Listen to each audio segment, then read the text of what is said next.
Buenas tardes, nosotros somos el grupo G. A nosotros nos corresponde el tema de territorio, espacio público y justicia espacial. Este grupo está conformado por Juan Sebastián Sánchez Cerinza, Daniel Felipe Martínez y quien les habla, Derly Sofía Tapiero. Nosotros vamos a hablar de la vulnerabilidad histórica al urbanismo de marca, una aproximación a la justicia espacial en Honda y Medellín. Bueno, en estas diapositivas les vamos a presentar la introducción, algunos conceptos claves, teorías y modelos, marco legal y regulatorio en Colombia, metodologías y procedimientos, un estudio de caso y por último la aproximación preliminar y las diapositivas. Bueno, nosotros sabemos que las cosas que le dan forma al territorio es el reflejo de las relaciones sociales, culturales y políticas. En este proyecto nosotros buscamos analizar la relación entre el territorio, el espacio público y la justicia espacial, entendida como la búsqueda de una distribución equitativa de oportunidades y derechos en el espacio urbano. A través del recorrido que vamos a realizar, queremos explorar diferentes formas de uso, apropiación del espacio público para identificar cómo las intervenciones urbanas, el patrimonio y las dinámicas sociales expresan procesos de inclusión o exclusión en el territorio colombiano. Bueno, algunos conceptos claves que vamos a utilizar son la justicia espacial, que es un marco que lo utilizamos para analizar quiénes usan, quiénes disponen y quiénes se quedan fuera del espacio público. El derecho al espacio público y bienes comunes urbanos permite evaluar si las intervenciones son inclusivas o excluyentes.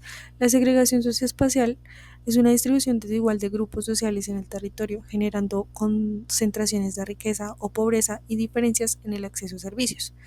Por último, la apropiación del espacio público es un proceso mediante el cual las personas y comunidades hacen suyo un espacio a través del uso y la práctica cotidiana o el significado simbólico.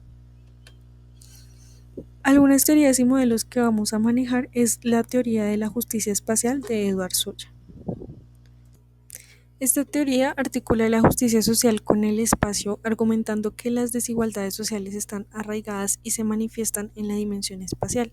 Él nos propone tres ejes: la espacialidad ontológica, que es el ser en el espacio, la producción social de la espacialidad, como el espacio se crea socialmente, y la dialéctica socioespacial, que es la interacción constante entre lo social y lo espacial. Tenemos el modelo del derecho a la ciudad de Henry Lefebvre, donde él nos muestra un concepto fundamental que sostiene que los habitantes tienen derecho de participar en la planificación, producción y apropiación de la ciudad, más allá del simple acceso a bienes y servicios.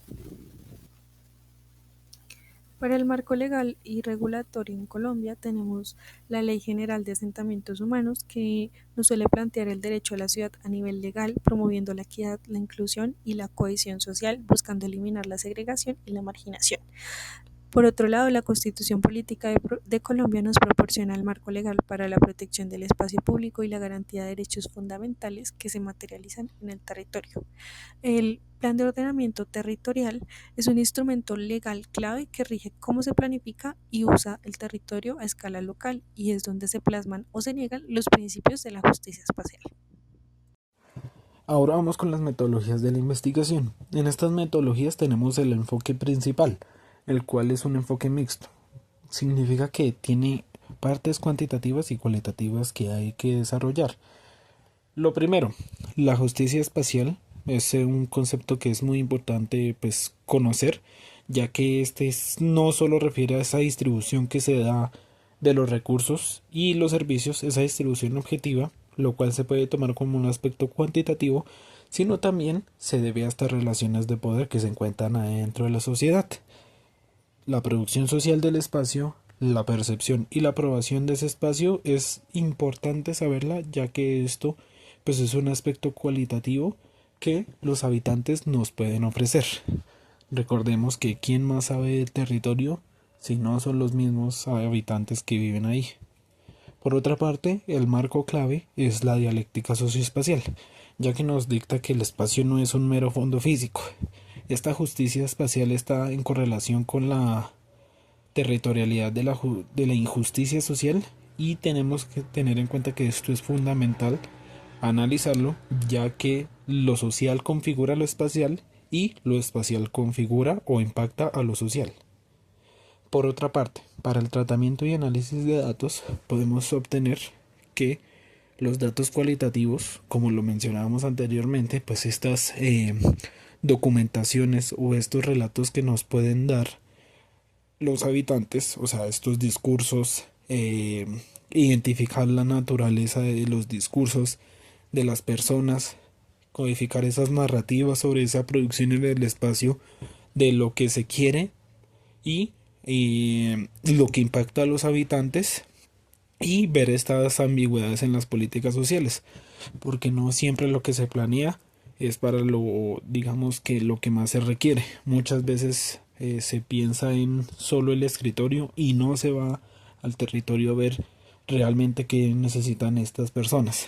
Por otra parte, los datos cuantitativos o geoespaciales, en este caso, pues sería esa obtención de esos datos georreferenciados sobre las infraestructuras, por ejemplo, los límites administrativos y socioeconómicos, en este caso las estratos y los comunas, y el análisis de las configuraciones de esas injusticias espaciales. Para ese tratamiento de los datos se puede utilizar lo que es ArcGIS y QGIS. Las dos pues son software que nos permiten realizar el geoprocesamiento ya como tal de, de estos datos que nosotros obtuvimos en las entrevistas. Todo esto para que lleguemos a una parte muy importante de la metodología, la cual es la investigación de la acción participativa. Entonces, ¿por qué se decidió una metodología tan importante como esta? Como lo veníamos mencionando anteriormente, pues estos datos que vamos a recolectar pues tienen que ser de la propia comunidad y más que todo quien sabe de esas injusticias o esos espacios públicos, la sociedad. Por eso una acción participativa pues es fundamental para lo que nosotros o para lo que es la justicia espacial de una mejor manera. Entonces tenemos al principio lo que es el diagnóstico participativo, que es la identificación de esos problemas, de esa justicia espacial y las necesidades no satisfechas de las comunidades. Esto se puede hablar con grupos focales, con las asambleas comunitarias. Por otra parte tenemos ya lo que son los datos eh, cuantitativos. Los anteriores se podría dar a los datos cualitativos y estos a los datos cuantitativos, que es esa cartografía social, esas georreferenciaciones de las percepciones de estos conflictos que se dan, de esas áreas de inseguridad, los déficits de espacios públicos de una forma muy colectiva. Por ejemplo, a trabajar los talleres de mapamiento sobre estos mapas bases, valga la redundancia. Ahora lo otro es la observación de esos participantes, que es la documentación de ese uso real, las apropiaciones de los participantes, las dinámicas de exclusión en los espacios que ellos viven y perciben. Y por último, la entrevista a sus actores clave. La recolección de estas perspectivas de planificaciones urbanos y estos funcionarios catastrales y líderes sociales. Toca, pues, como se mencionaba, es muy importante tener en cuenta las dos partes, la parte de la planificación y la parte de la comunidad, ya que pues en un conjunto los dos pueden llegar a lograr un trabajo. ¿Y cuál sería el trabajo importante? La creación de esos mapas sociales, la creación de cómo la gente percibe esas inseguridades, que ya se vea plasmada como tal en el mapa. Esa digitalización y esa georreferenciación de esas áreas de conflicto, si es el dado el caso, si se eligió ese tipo de estudio, o esas propuestas de la comunidad. En otras palabras, es integrar esa percepción con un mapa técnico visualizando la demanda social. Como sabemos hasta el momento, y de manera a recalcar, la justicia espacial más que un concepto es una forma de analizar cómo el espacio urbano refleja las desigualdades sociales. Es una forma de mirar el territorio para entender cómo el espacio urbano materializa las desigualdades sociales. Cada calle, cada frontera barrial o cada infraestructura revela quién tiene acceso y quién queda excluido. Henry Lefebvre y Edward Soya hablan sobre que el espacio no es neutro, es una construcción social donde se expresan las relaciones de poder. Por esto, la justicia espacial no se limita a repartir recursos o servicios, sino que busca garantizar el derecho de todos a participar en la producción, uso y transformación del espacio. Esta idea toma fuerza porque nuestras ciudades, por su historia colonial, económica y social, concentran fuertes desigualdades. Y desde esta perspectiva, la justicia espacial se convierte en una herramienta crítica para analizar cómo las políticas urbanas pueden reproducir o revertir estas asimetrías. Lina María Zuluaga y Adolfo Grisales Vargas, en su artículo La injusticia espacial y la producción social de los asentamientos informales, muestran cómo la planificación urbana guiada por lógicas de capital genera exclusión y segregación, y plantean cómo los llamados asentamientos informales no son un error del sistema, sino que es una respuesta social ante la injusticia del mercado del suelo urbano. A partir de este marco, Medellín se convierte en un caso muy relevante porque allí el discurso de justicia espacial se materializa en políticas públicas concretas, como el urbanismo social, pero donde también se tensiona con intereses económicos y de imagen de la ciudad. A partir del 2004, Medellín impulsó una política pública conocida como urbanismo social, que buscaba reducir las brechas territoriales a través de proyectos urbanos integrales, como el transporte, la educación, la cultura y el espacio público. Como ejemplo, el metrocable, las escaleras eléctricas de la Comuna 13 o la red de bibliotecas fueron obras que se diseñaron para conectar los barrios populares con el resto de la ciudad y mejorar el acceso a los servicios urbanos. En este sentido, Lorenzo van der Velde, en su estudio Justicia espacial o competitividad global, plantea que las intervenciones lograron visibilizar zonas antes estigmatizadas y materializar una forma de justicia espacial basada en la redistribución de recursos. Sin embargo, el mismo autor advierte que con el tiempo estas transformaciones fueron incorporadas dentro de una lógica del city branding o marca de ciudad, que consiste en proyectar una imagen internacional positiva para atraer así inversión, turismo y reconocimiento global.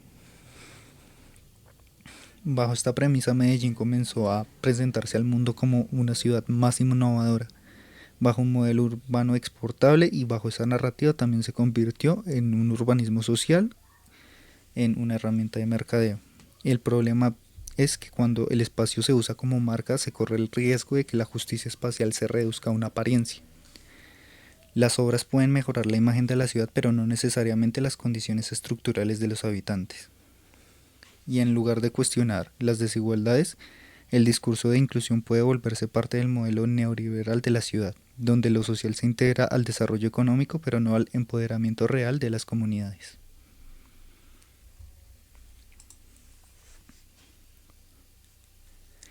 Medellín entonces no solo representa un caso de estudio teórico, sino que es un espacio donde podemos analizar cómo las políticas urbanas se materializan en la vida cotidiana. Las comunas como la 1, la 8 o la 13 permiten ver cómo el urbanismo social ha intentado redistribuir infraestructura, servicios y oportunidades. Sin embargo, el propósito no es simplemente contrastar las obras, sino contrastar el discurso de la justicia con las prácticas espaciales reales.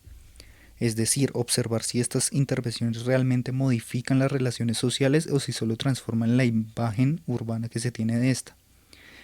Desde una mirada crítica nos interesa identificar si la accesibilidad y la infraestructura han generado inclusión o si por el contrario siguen produciendo desigualdades más sutiles, como de cómo los habitantes se apropian del espacio, cómo lo habitan y si participan o no en las decisiones sobre su territorio.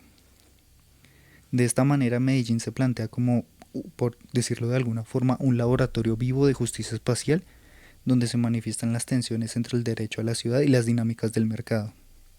La observación de estas dinámicas nos permite comprender cómo la justicia espacial se disputa y se materializa en un espacio urbano contemporáneo. Bueno, para la aproximación preliminar, los sitios en los que nosotros vamos a presentar es Honda y Medellín, los cuales nos ofrecen un contraste ideal para analizar el tema que estamos hablando. Pasando de una sociedad de un valor patrimonial histórico-fluvial, que es Honda, a una metrópolis que ha sido prácticamente un laboratorio de urbanismo social, que es Medellín.